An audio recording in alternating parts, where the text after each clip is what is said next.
just like a hurricane, crushing you from within.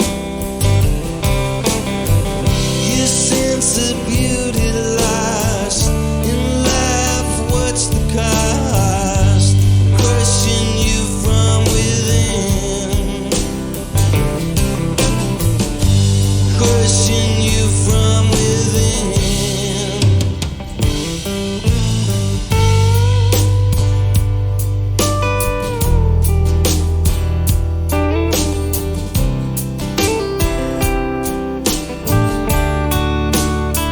Live with hope, live with hope. You may find the will and the way to go. Live with hope. There's so much left for you to know.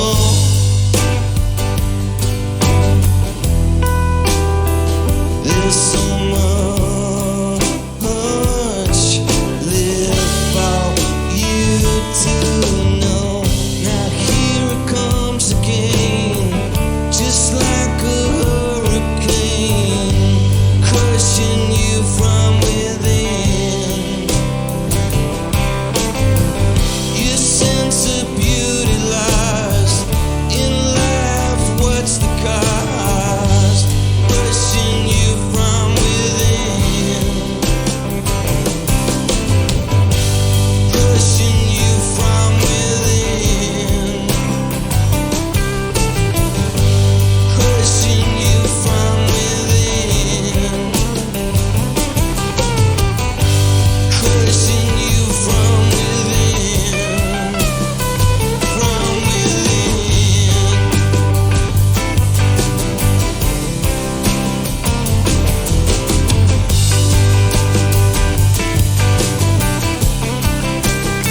You gotta live with hope now. You gotta live with hope, yeah. You gotta live with hope, yeah. You gotta live with hope, yeah.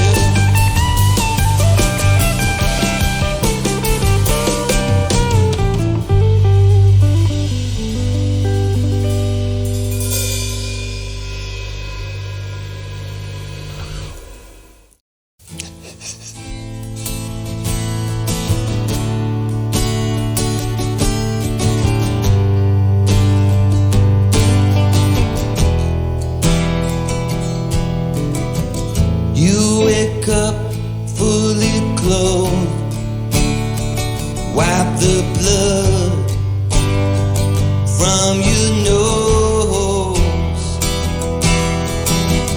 You turn around and ignore the note that was left for you 6 weeks ago. It ain't a poem or a lullaby. These are the kind of words that make the sky cry. Fly to the sun, go on. There's nothing gonna burn you now. Straight to the sun, go on. There's nothing gonna burn you now.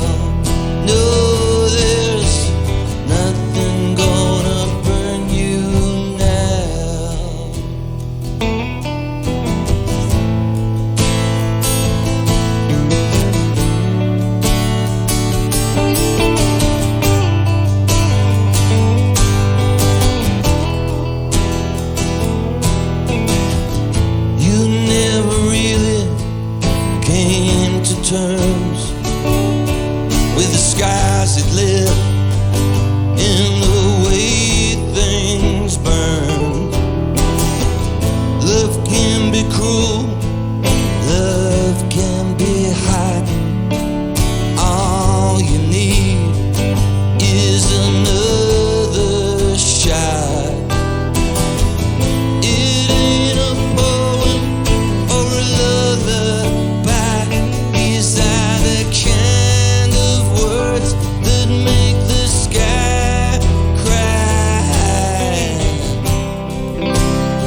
It's a bittersweet symphony, my life.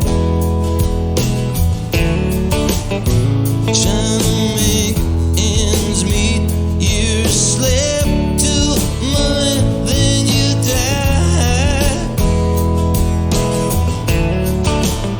I'm gonna take you down the only road I've ever been down. You know the one that takes you to the places where all the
Nice choice. Good song. Thank you. Yeah, it's classic. Yeah. Okay, so is yours a party house? Do you have a lot of music going on? Big parties? It's a party house, but whenever that song, doesn't matter what time of the day it is. If I play that song, I'm cutting the rug, as they say. I'm up dancing. It's so funky. Niles Rodgers, Chic, all that stuff. With it's the so incredible good. Diana Ross. It's one of the funkiest riffs of all time. It's just infectious. It's beautiful. Yeah. So good. How are you? Yeah, very well, thank you. Yeah, it's lovely to see you. Yeah, nice to see you. Really nice. It's been quite a while. I think the last time that you played on the show was when I think Prince had died the day that you came in on the show. Right. Do you remember that? Yeah, I think that we were all... Yeah, you were there as well. Yeah.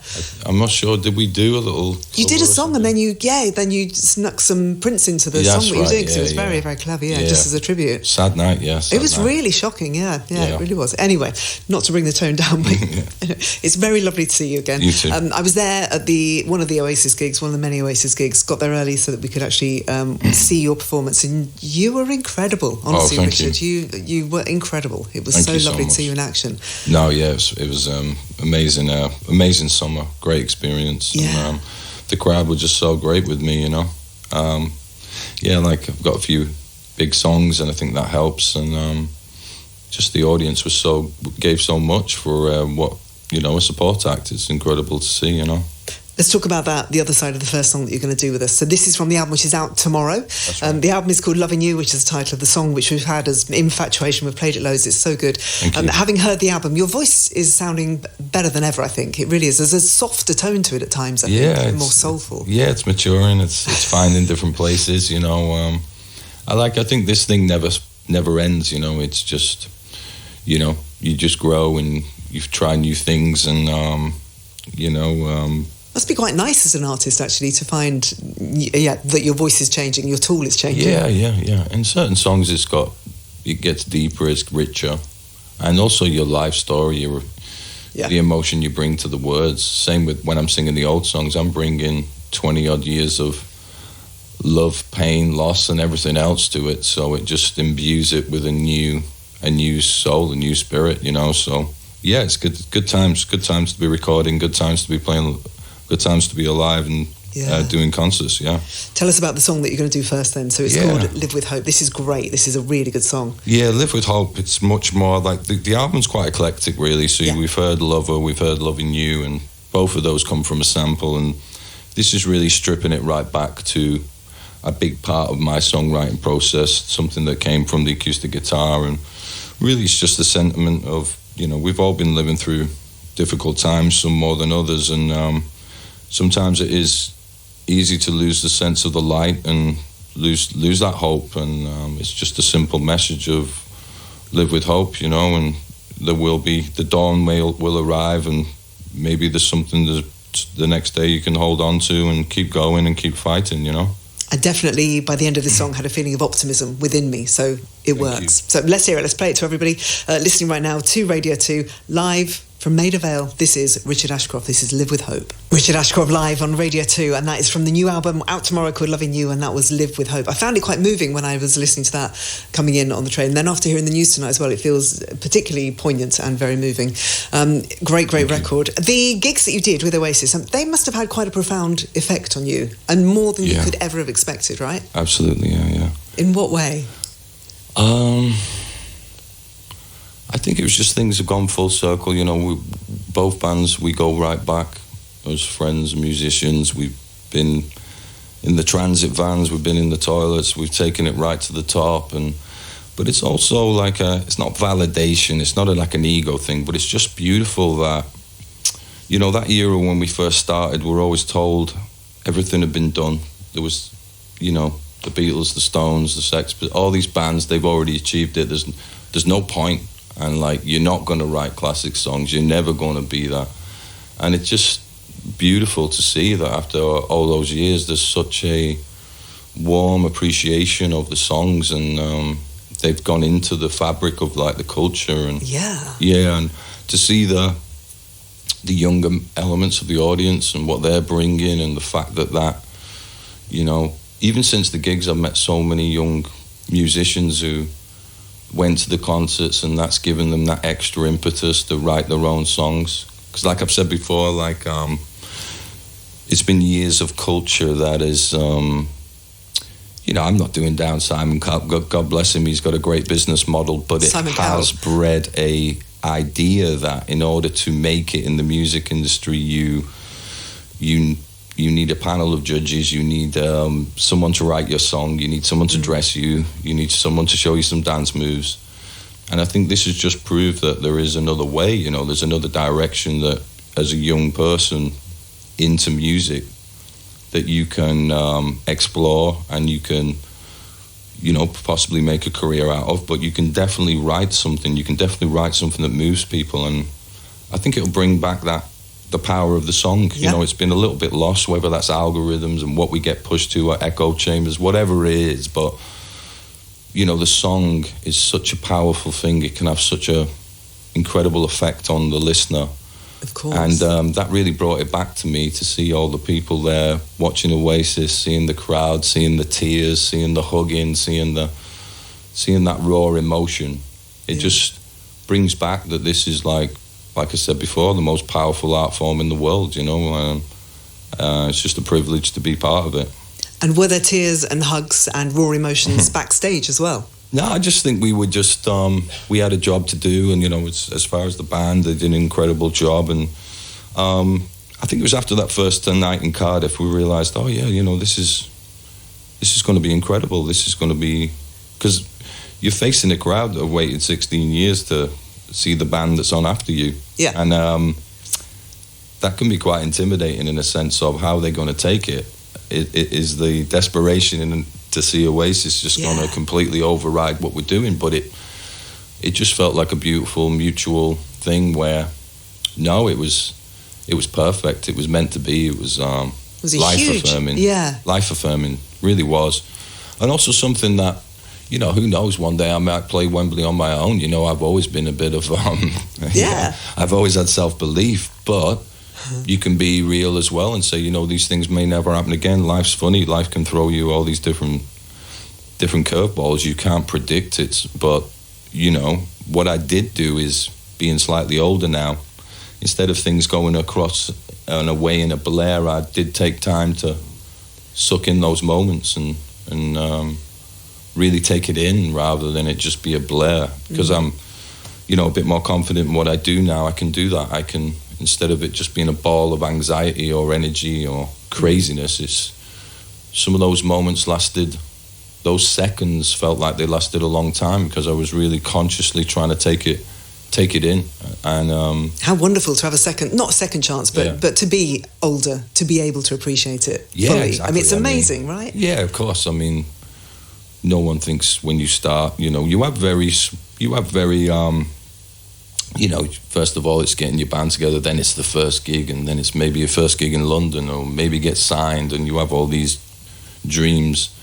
But no one at 1920 thinks, you know, 30 years later, I'll still be doing it, and I'll still be finding new audience members, new fans and stuff. So, yeah, it's just something to celebrate. Like I've said before, I think it's such a crazy, difficult world that we live in, and we get so bombarded with so much misery, really, you know, that it was just a summer where over and over again I was just witnessing this outpouring of love and unity that was, like I said, life-affirming. And yeah, I just wish I could have got the chorus chords right for that last song we just played. Is that all you're thinking as you're talking? Have you got the sheet for the next one, just in case?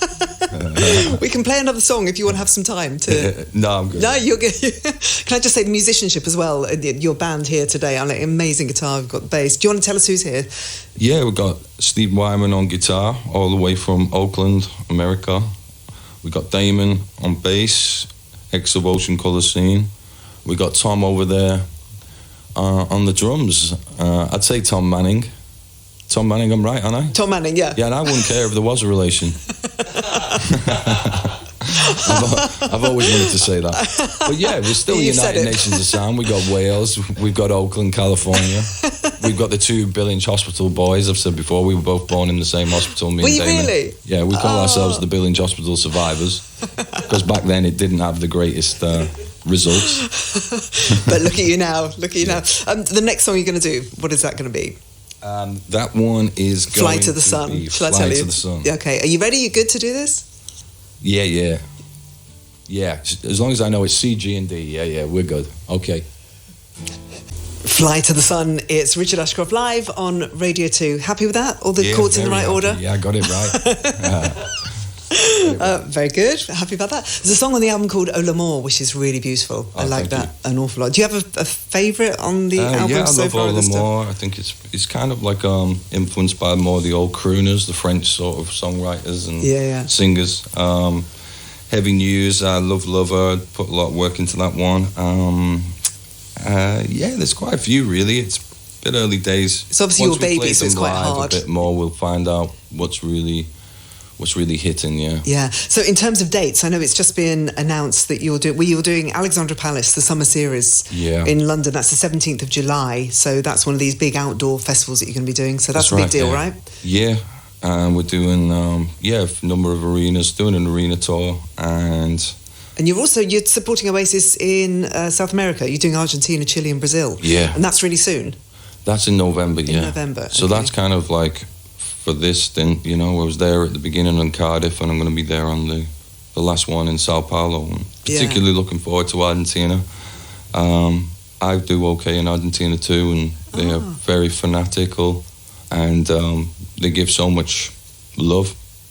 And we're playing at the River Plate Stadium, so it's another 90,000 situation. 2 nights there, night in Chile, and then 2 nights in a huge stadium in Sao Paulo. And it'll just be nice to bookend what will, go down as a kind of legendary tour, Yeah. I think I read Noel saying that he just had, or that none of them had any idea what it was going to be like. So it's taken them by surprise as well, I presume. Yeah, it must have done. You must have done. Yeah, it's breathtaking, really, the way it. I think it's really cool when things exceed expectations. Of course, yeah. Because something like that had so much hype that of course there's going to be naysayers waiting for something to fail, and the fact that it exceeded the expectations just makes it so much sweeter. It's like, fantastic, And you took your boys along, I'm guessing, to come and see the show. Yes, So what did they make of seeing you up there doing that show? Yeah, Sonny went to loads of them. I don't know if he missed that many. Really? Yeah, he adores. And that's the thing, you see, he's that same sort of generation that never got to see them live, but was playing a song of theirs at school, him and a guitar player were doing, I can't remember which tune they did actually, but... In fact, we've had a message, can I just read this out, from Susie. Have your sons inherited your love of music? This is from Sonny's year 1 teacher. He was a great writer at that age, so I hope he loves music as much as you do. He does, Sonny's been writing. Sonny's recorded an album, so I think at some point next year he's going to put that out. Yeah, he's really good, he's talented. Yeah. God, is that terrifying, having a child go into the music industry? Yeah, it can be, but what would you say? I think the thing is it's almost like this thing of, you're now the child of someone famous. I don't even want to say it. Don't say it. It begins with an N. Yeah, do not say that. But it's almost like there's some sort of bloodline upper class conspiracy because from the 60s onwards, we're the first generation of kind of working class, lower middle class people that could give our kids opportunities. And suddenly these kids are going out doing their own thing and they're all being given a label. Whereas before that, you were following in your family's trade, families were keeping money, keeping land, getting their kids into great schools while the rest of us were using toilet roll as tracing paper, as I was. So, it's happy days if you can give your kids an opportunity, no matter who you are. But ultimately, he's a very independent guy, and he's doing it his own way. I'll offer advice and help a little bit, but he's just doing it his own way, and he likes the music he likes. He's listening to every Van Morrison album in chronological order. Okay. He's obviously quite particular. Okay. Huge fan of Van. I mean, I'm a fan of Van, but not quite to the extent that Sonny is. So he's kind of influenced by that. Yeah. So and your other son, it's Cass, because both our kids are called Cass. Cass is doing art, and Yeah. He's doing all that and wants to make films, and so they're doing the arty side of things, which is nice. Yeah, lovely. All right, we'll play a song now. This is a childhood song. We asked you to choose a childhood song. So I heard you talking to Vernon, and you said that there wasn't much music going on at home, and I didn't catch why. It was just a choice. We had some. Funnily enough, we had some great. If I look at the records we did have, we had the Beatles compilation, we had Revolver, and we had the best of the Stylistics, and we had the Carpenters. And if I look at that now, I could say, they could have shaped my whole songwriting career. If I could get any close to any of them, I'd be happy. So it wasn't like I had this huge pair of headphones that my parents had, and I just plugged straight into the stereo and put these headphones on that had a bass and treble and volume, and just lose myself in these very few records we had. And the quality of the songwriting and the voices that you will have heard on those records. My gosh. This Stylistic song always gets me, it takes me right back, because it's so beautiful, it's so beautifully presented. The vocal is just incredible, and that sound of whatever's going on in the background, glockenspiel or something, it just takes you back to like pure innocence. Gorgeous. And I had no idea about music then. That's the beauty when you're young, you don't understand, and I think that's when it's actually more magical, when you have no clue what's going on, you just immerse yourself in it. Okay, let's play this. This is the Stylistics, and this is I'm Stone in Love with You. Oh, I really enjoyed that. That makes me think of Steve Wright and like old school Radio 2. That was that era, that whole era. Stylistics and I'm Stone in Love with You. Richard Ashcroft chose that song for us to play. I want to share a couple of messages that have come through. This is from Mike Williams in Bexhill, listening to this sofa session in my workshop. What a superb song Live With Hope is. Goosebumps, hair sunny on my neck, even brought a tear to my eye. Not getting much work done, but no complaints. Can't wait for the new album tomorrow, which is coming out. Richard, this is from Emily in Johnfield. I was at the first Oasis gig in Cardiff, and I've never been to a concert where the arena was totally full for the support act. It was just amazing. Testament to Richard and how fantastic he is and proved to be on the night. My daughter's here with her boyfriend, and when we were on the way to the Oasis gig, I can't remember, we were in the car at some point, and I said, you saw Oasis, what was the best thing about Oasis? And he went, Richard Ashcroft. He's over there dying now, you see. What a dude. Yeah, what a dude, exactly. And this is from Emma. We played the Drugs Don't Work at my brother Nick's funeral in 1999. He was a huge fan, and his music continues to bring back amazing memories of Nick. Got tickets to see Richard next year with my brother-in-law Timmy, and we can't wait to immerse ourselves in the music and the memories. Thank you, Richard, for turning a sad day into a positive, for continuing to produce incredible sounds and keeping Nick close. And that's from Emma. That's a beautiful message. Yeah. Thank you so much, Emma. To play a part in people's lives, you can't ask for anything more, can you? I'm going to dedicate this next one to Nick then. Okay. Yeah, this one's Bittersweet Symphony, Nick. This one's for you, mate. Bittersweet Symphony, and that was for Nick. Richard Ashcroft live in session on our show this evening. Got some random questions to throw your way, Richard, at some point. So things, for example, favourite dessert. Sorry, you were just going to have a drink then. I just stopped you from having a drink. Yeah. Favourite dessert? Favourite dessert, apple crumble and custard. Nice, classic. Best thing in your wardrobe? Is there something that you got at some point in your life that you just love? Yeah, I'm terrible with keeping clothes, you know what I mean? I just either lose them or the moths get them or that kind of thing, you know? At the moment, this new jacket I got for the summer, this one's doing it. I'm so jealous of that jacket. I cannot stop looking at your jacket. It's a lovely leather jacket. It's really nice. Perfect day off? Perfect day off. You know, I like North Cornwall. I like the, you love Cornwall? I like the cliffs. I like looking at the ocean. That kind of thing, just chilling out with the dogs, taking the dogs for a nice walk, that kind of thing, yeah. Do you go in the ocean? I had a heated pool in the south of France and I barely ever went in. No! Yeah. I feel the cold, Joe. I feel the cold. Okay. Coolest feature in your home? Now you haven't got the pool. Coolest feature? Yeah. In my homes. Is there some art, or is there a special thing that someone's given you at some point? If there was a special thing after the robbery, I'm not going to say it on the radio. No, there's nothing in my home. Of any value whatsoever. No features to steal in my home. And did you have a cuddly toy as a child? I did. I had a lovely bear. I also had Sweep from Sooty and Sooty and Sweep. Sweep, yeah, the puppet. Yeah, I love Sweep.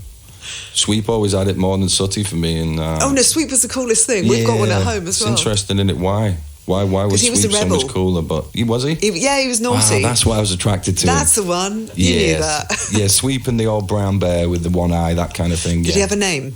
Your brown bear? I don't think he did. Just no. Bear. Just Bear. Yeah. And the best award that you've ever won. It could be a music award. It could be something at school. It could be sport.